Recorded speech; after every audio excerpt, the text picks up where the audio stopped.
have the why. Ini yang orang suka lupa. Mindset sudah punya, tapi bensinnya nggak ada. Nah, bensinnya itu apa? Seseorang ataupun grup atau bisnis, kalau dia mau berjalan terus-terusan ya, berkesinambungan, dia harus punya purpose. Kalau baca bukunya Simon Sinek, penting banget untuk punya purpose. Kenapa? Karena itu energi yang bikin kita terus berjalan.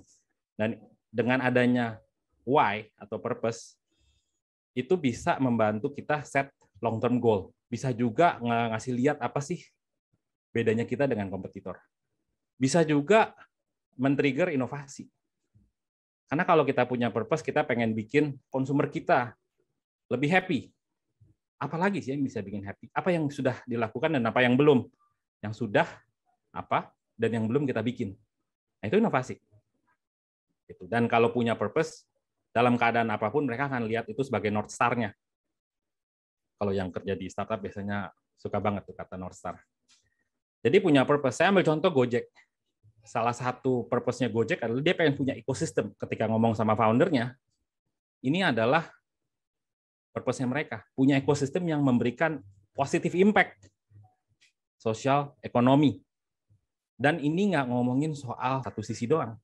Tapi semua orang yang berhubungan dengan Gojek, stakeholders, mau itu drivernya, ya, abang-abang Gojeknya, merchant GoFood, bahkan pernah waktu itu sampai akhirnya ada produk yang namanya Mapan, adalah keluarga dari para ojek yang punya kesempatan untuk berbisnis online pakai aplikasi itu.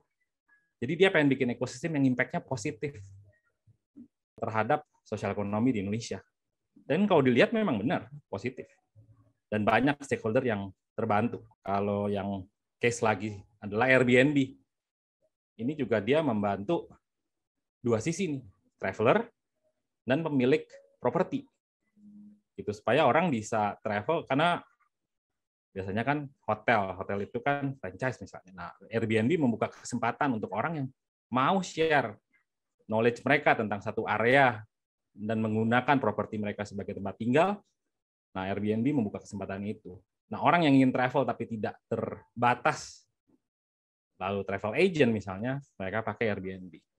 Jadi, end-to-end travel platform yang diciptakan. Apalagi sih Spotify.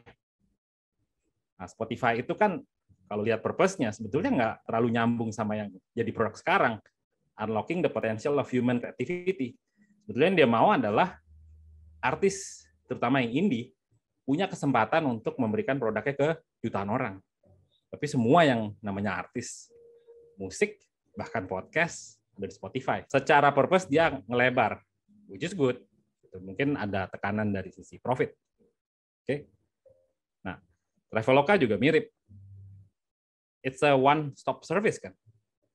Hotel ada, travel agent ada, hotel, terus sewa mobil, tiket pesawat, akhir-akhir ini asuransi dan pinjaman.